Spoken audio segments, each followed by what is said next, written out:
Discover over 100 episodes of Bartholomew Town on Spotify or wherever you get your podcasts.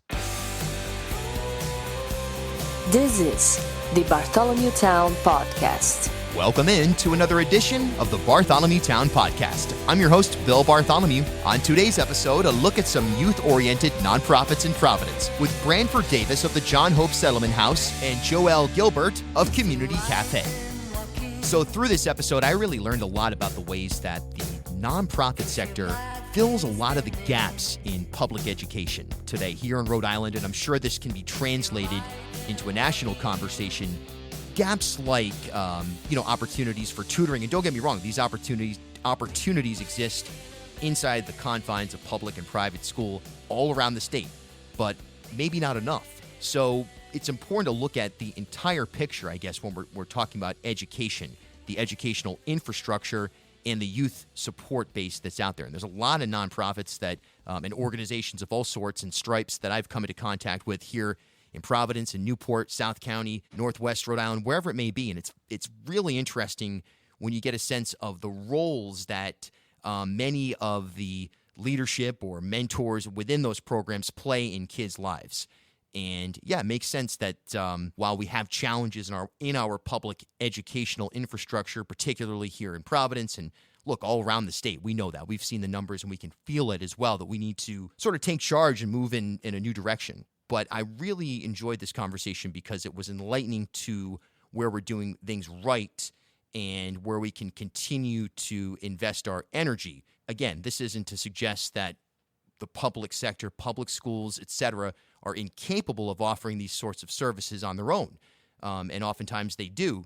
But at the same time, there's no question that these community-based nonprofit / private sector organizations that operate in an after-school capacity add a tremendous amount of value to the educational picture as a whole, and as you'll hear in a matter of moments in our roundtable discussion, contribute to lasting community relationships. Okay, many of you listeners know that I am very bullish on Newport as a year-round destination for Southern New Englanders, and a truly fun way to kick off the holiday season is with the Newport Illuminated Boat Parade and Block Party at historic Bowen's Wharf on Friday, November 29th. Now, it all starts at 4 p.m. with the boat parade itself. Live Caribbean-style holiday tunes look out for the steel drum and an all-around great vibe. All of the locally owned shops and restaurants of historic Bowen's Wharf will be open, so why not make an evening of it? But make sure if you want to have dinner, you make a reservation early, because, by the way, this is a free event.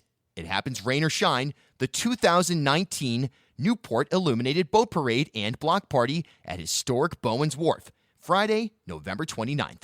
And a great way that you can support the pod is to subscribe, rate, and review on your preferred podcast app. All right, let's meet today's panelists. Brandford Davis. I'm from John Hope Settlement House. I'm the new executive director. John Hope, we do everything from providing activities and programs for youth, adults, families. We have an early learning child care center. I'm Joel Gilbert, and I'm with the Community Cafe. We're in the north end of Providence, serving the community there.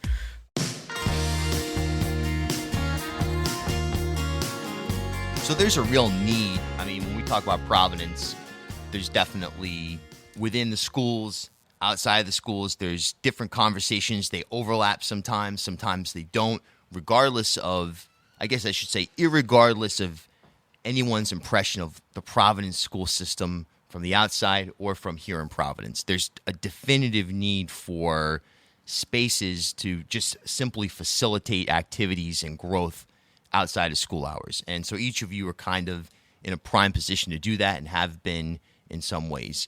Can we talk about some of the specific programs, whether it's on the basketball floor or in the arts or even theoretical things that are happening right now and that you're kind of working to make happen here in Providence?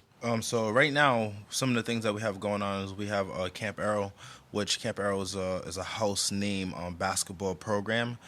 So not only do we have that, but now we've been able to do basketball clinics. We most recently had a community day, where we had a youth clinic. We had the police versus the fire department battle each other on the basketball court. Who won? Who won? Yeah. The firefighters. Yeah, look out. I know, right? So we gave away over 100 book bags with school supplies. There was about 400 people that was just able to come in and out, so we're looking at that as one of the small steps, just bringing, once again, the community back, opening up the space. It's a need, just as you were saying. I know a few years ago, actually about 5-7 years ago, the city of Providence took a lot of the funding that was inside of recreational centers.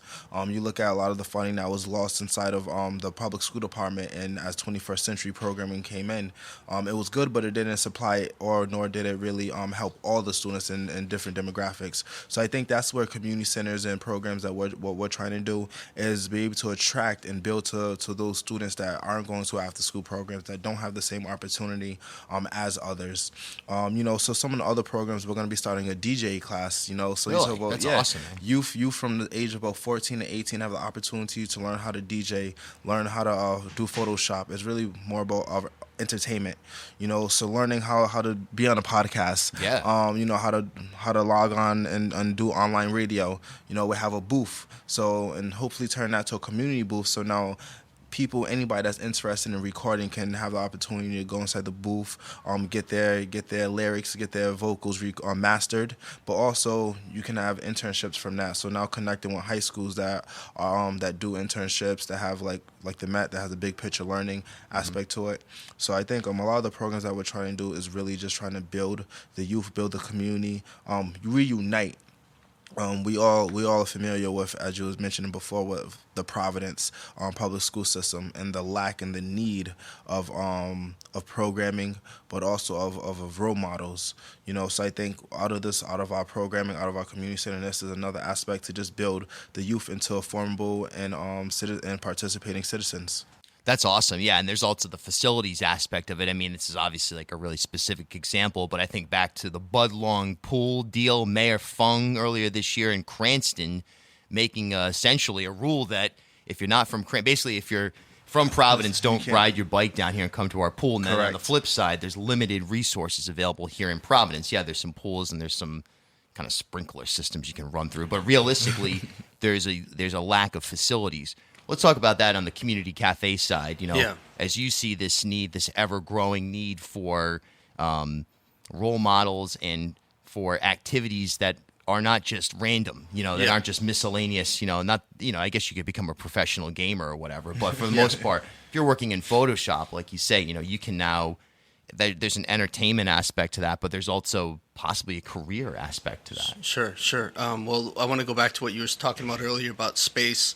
The community cafe really is first and foremost a space for the community to come together and just be together and hang out, have something to drink, talk to each other, communicate, come up with community programs to help each other.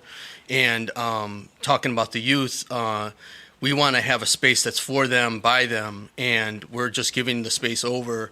And we already have people doing dance class where they are teaching hip-hop class to younger kids. And we have somebody that's going to be doing poetry classes. And these are all arts that are missing from the schools because of budgetary reasons or what have you. So we're just giving people the opportunity to make things happen for themselves. Without this small little cafe, there's really no place for people to have for themselves. Right. Claim ownership in their city. Exactly. Like you say, put it back together. How much is the Providence public school system? And look, this isn't a new issue. We've been talking about this on this podcast forever here now. Yeah. Well, not forever, for the last several months. My whole life that's been there, though. 35. I grew up in South County. You know what I mean? There's always been issues in different school systems, certainly in Providence. I went to Hope High School, graduated from Hope, so some of the same things that the students are experiencing now is no different from when I graduated in 2006, and as I talked to other people that went to Hope, a little earlier, some of the same issues as well. So, is how do we change the landscape, and how do we as a community wrap our arms around the school system and say, we're here to support the schools, we're here to support you, superintendent, we're here to support the mayor. How can we really wrap our arms around and help change? I think that's what it takes. We can't always rely on government, on the school committee to do the work. We also have to do the work ourselves. And if part of that is now open up our centers to have tutoring programs to help combat some of the issues that that the school system is experiencing, that's what we have to do. If we're here to serve, and part of that serving is realizing that there's an issue, but we also have to find a solution.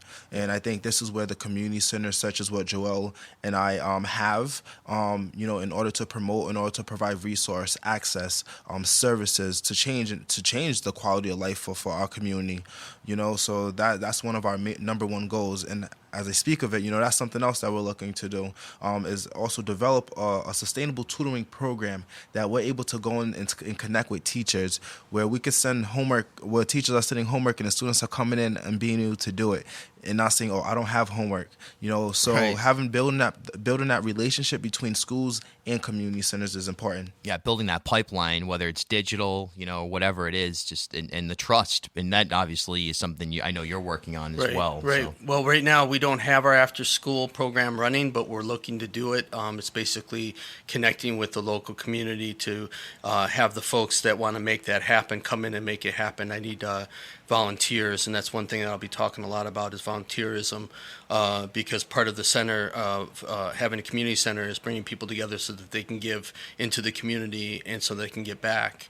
And so that's one way that we're going to be doing is with the after-school program is having parents come in and do chaperoning and helping, facilitate that program. There's a lot of, just today, even before we were taping, we were talking about there's a Facebook poll up, on a news organization's page.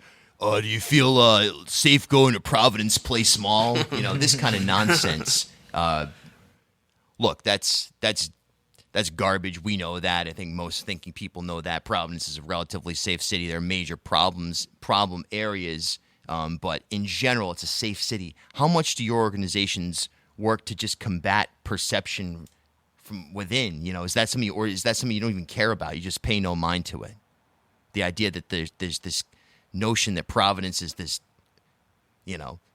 on the verge of fiscal collapse, and it's this dangerous location, which is totally nonsense. Well, at least the latter is nonsense. Right. Well, I don't really pay mind to that, but for me, what the community center is it's a space for the community, but it's also a space for people outside of the community to give where they feel like there's a lack. If they feel like there's problems in the city so much, if you live outside of the city, I encourage you to check us out and to donate or get involved through volunteering so that you can, lessen your fear of the city and to understand that people that live here are just like you, and we just trying to get by.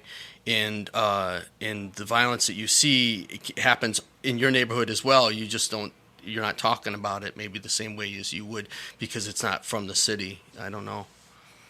I think just to add to that, any big city you have, there's always going to be a perception that things are much more violent within the city.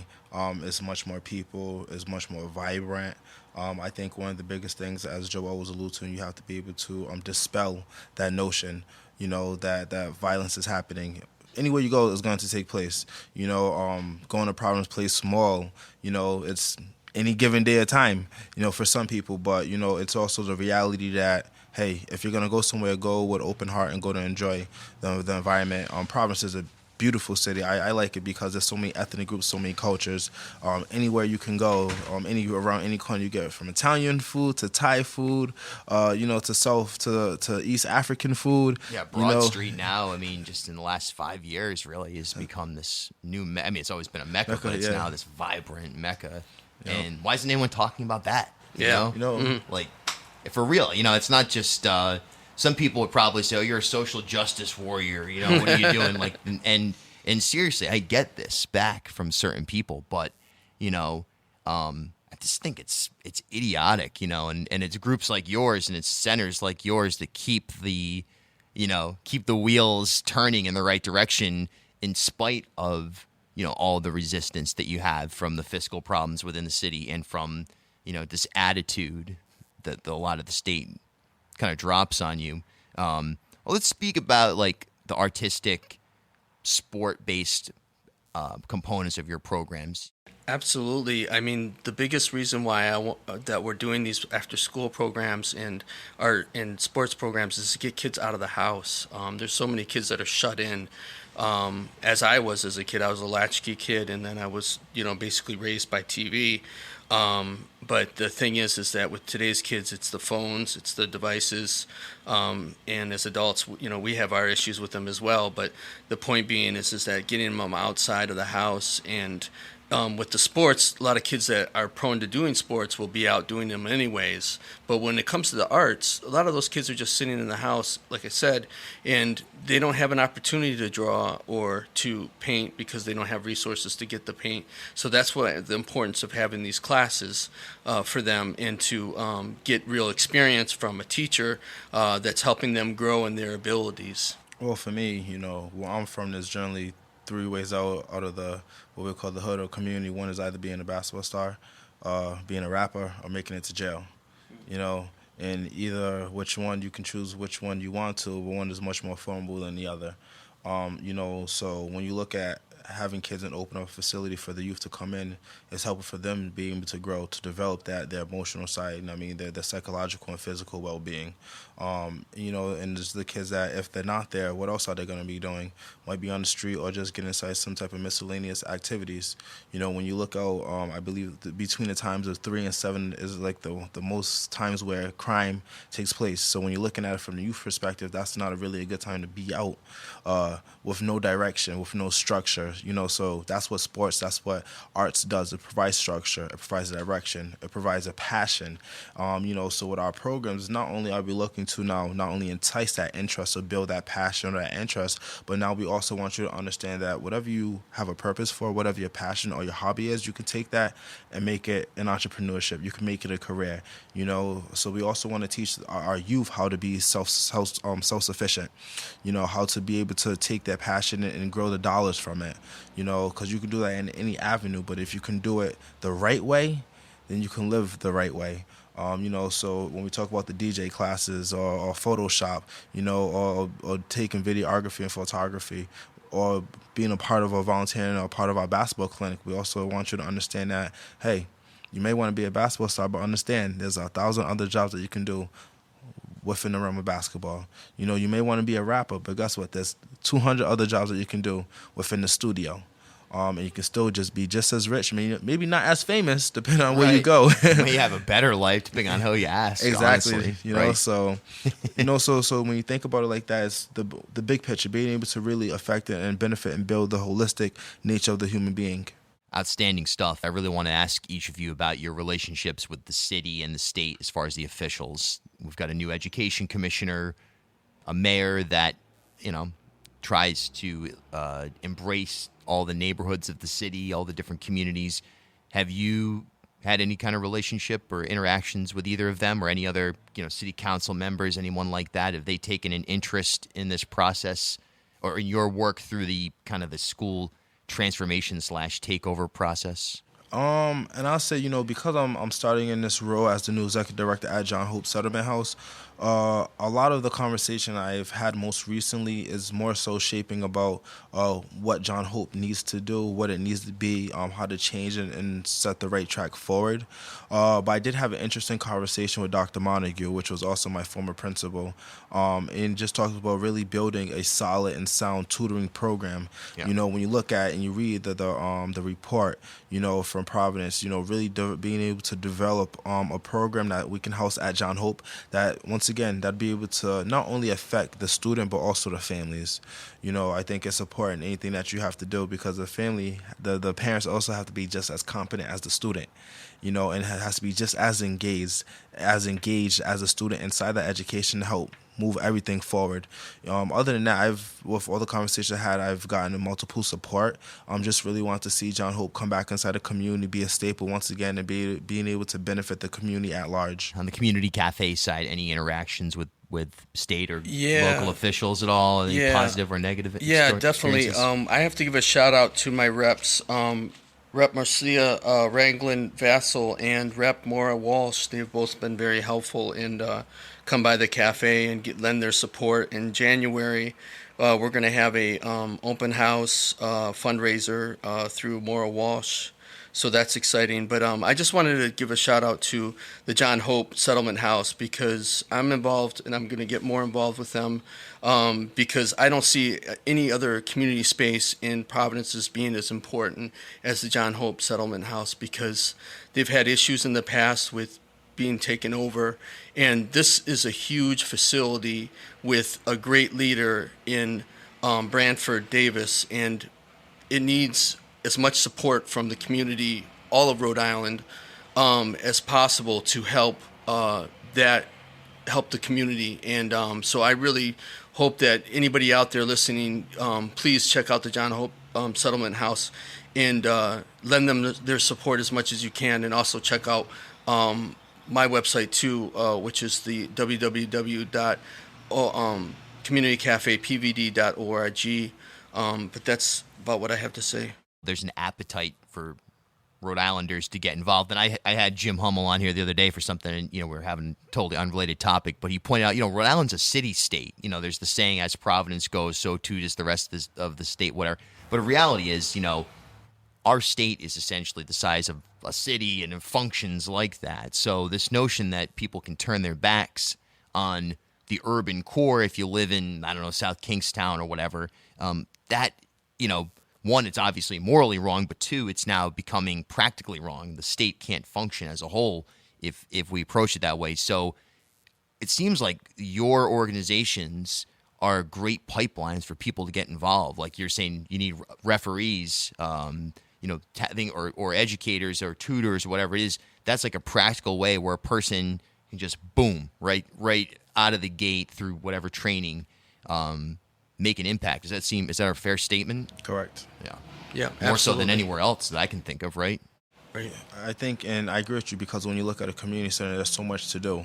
Everything from just landscaping or groundskeeping, because we also have our early learning center, so you have elderly or people that are just interested in working with children can come and volunteer.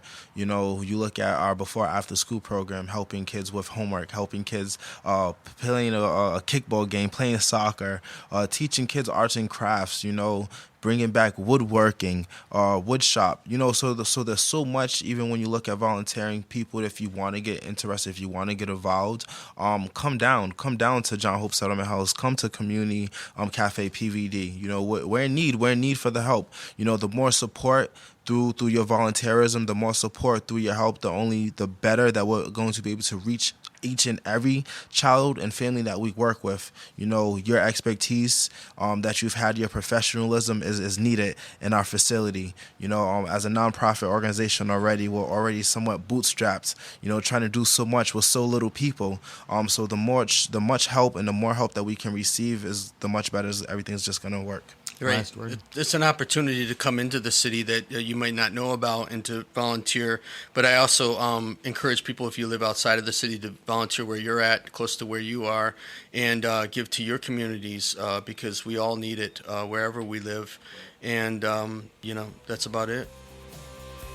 Write me anytime, Bill at ripodcast.com. Follow me on Twitter at Bill Bartholomew. And for daily content, head over to Instagram at Bartholomew Town Podcast. New episodes every Tuesday and Friday. I look forward to when we meet again soon. Until then, I'm Bill Bartholomew. We'll talk soon.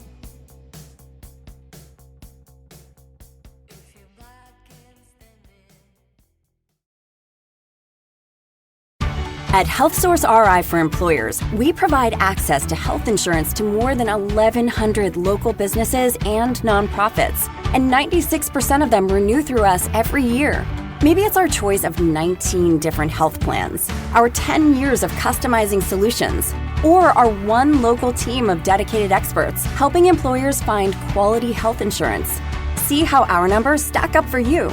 Learn more at healthsourceri.com/employers.